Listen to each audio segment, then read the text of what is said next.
Welcome everyone to yet another video on the channel. It's been a minute, but we're back. This goes to both indie and traditional authors. We've got some whys for you, okay?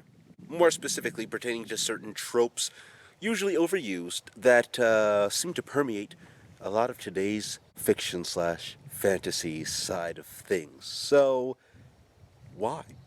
Why does everyone have to be an assassin nowadays? What, are there no other forms of employment in these fantasy lands? The only thing the main character can be good at is killing people? We need some bakers. We need some road builders. We need some tanners. I don't understand why so many stories have to feature an assassin, or a former assassin, or assassin that is half an assassin, half a good guy, half a, what do you call him, anti-hero. Don't get me wrong, they can be cool and fine, and there's nothing necessarily wrong with him, but we always see them, so why?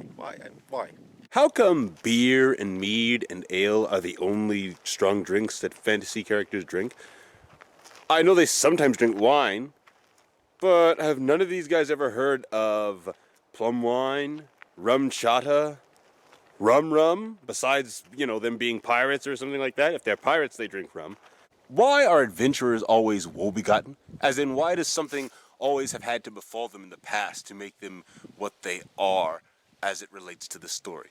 For instance, a soldier that was the king's guard, the king's special guard, but one day he had to make a decision against the king for whatever reason, and it compromised his integrity, and he ended up having to kill someone close to him, or whatever the case may be. While those stories are great and deep and meaningful, I get it, it's nice, what about the mailman? What about the mailman that delivered mail up and down the kingdom for years? And he just saved the money that he got from delivering mail. He just put his money aside faithfully, dutifully, and then finally he had amassed enough and he was like, yes, it is time for me to go on an adventure. I've always wanted to just go on an adventure and see the entire realm.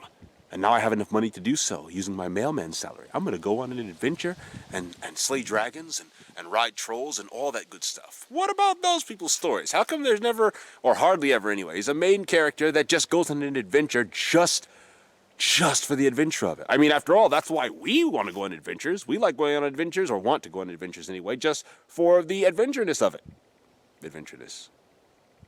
So why aren't there many characters in fantasy novels like that? I want to hear about those stories.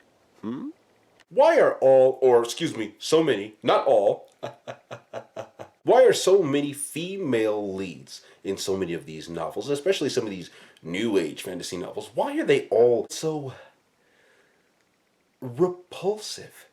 I don't mean in looks. I mean, who pays attention to that? I'm talking about personality.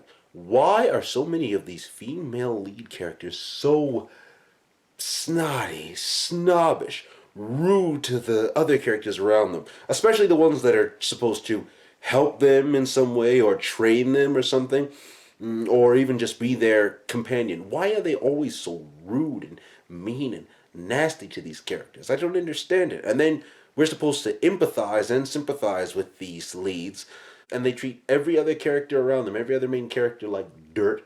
And yet, for some reason, we're supposed to empathize and sympathize with their struggles and cheer when their triumphs come. But through a good 50% or more of the book, they've just been wretched, awful characters that none of you readers would even want to be around. Don't lie. Why? Why is that? I mean, if some male lead characters that I know quite like, as a matter of fact, if some of them acted like some of these female characters that have taken the big one, so to speak, I mean, really been in the spotlight and really been well received. If some of my favorite male lead characters acted like some of these female leads, woo boy. So why?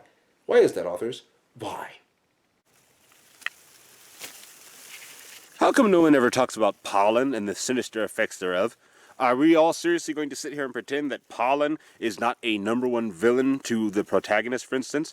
Imagine, if you will, that our hero protagonist has to travel through a pinewood forest for about 100 to 200 miles on foot or horseback. Do you know how miserable and dastardly that would be at high spring or summer when the pollen is at its ripest and it's just coating the forest with powder, yellow, hideous powder that just gets in your eyes, your nose, your lungs, your pores. I mean, the character couldn't sneak through because he'd always be, that's you, through the whole forest. Are we going to assume that that wouldn't be to his detriment, like the wolves would get him, or the villains that were, the other villains that were after him in the first place, that they wouldn't find him because of all that sneezing? Pollen is a killer. Or imagine if you were the villain. Supposing you were the villain, and pollen floated over the wall of your fortress, because walls don't keep pollen out. That pollen drifts over your wall and starts getting on your henchmen. And now they can't watch for the protagonist that's coming to defeat you because they're too busy sneezing or retching, or their eyes are swelling up or something. I think pollen needs more representation. Why? Why does no one talk about pollen? Why? Why are elves always physically, spiritually, and magically superior to humans all the time? Is it a rule among the gods of fantasy? Have the gods of fantasy reached down and proclaimed that, look, whenever elves are in the story, they have to be physically and spiritually and just everything better than humans pretty much 99% of the time? Have the gods of fantasy decreed that or something? Because that is one of the most reoccurring traits. In fact, it's so annoying. It's so annoying at this point. Really, there's no reason why I'm even listing this one. But I said they were wise, so we're going to ask the wise. Why?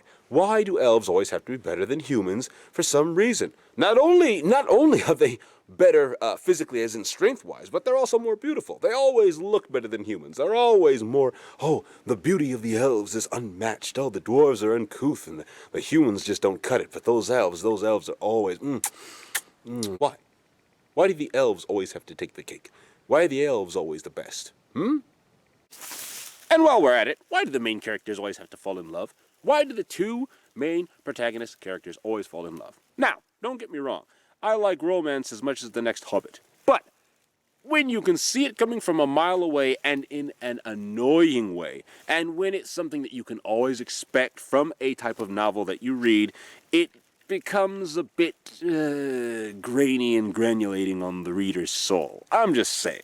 I'd like to see some nice platonic friendships, some strong friendships, deep friendships where the characters can hug and cry on each other and all of that good stuff. But maybe they don't fall in love. Or how about, let's shake it up. Maybe one of the protagonists, one of the two main protagonists, falls in love with a nobody that they met on the road during the course of their journey. Wouldn't that be great? And then they fell in love with that random person that they met on the road, and the other protagonist is like, well, but I thought you loved me. We had a thing going. And the other protagonist says, no, I love Mr. Nobody here that I met on the road. No. So yeah, I'm sure some of you guys, or most of you guys, have had most of those questions on your mind, or have asked them to yourselves, or reader friends at some point or another. And probably some of you authors too. So why? Maybe we can start addressing them and coming up with better ways to do things, different ways to do things, new ways to do things that have been done before. Because, well, I've talked about this in another video. But anyway, I think when we ask ourselves why certain things happen, and why they continue to happen, and thus come to an understanding of the why, we can do better later on and present an even better story. So yeah, write that better story. Until the next video.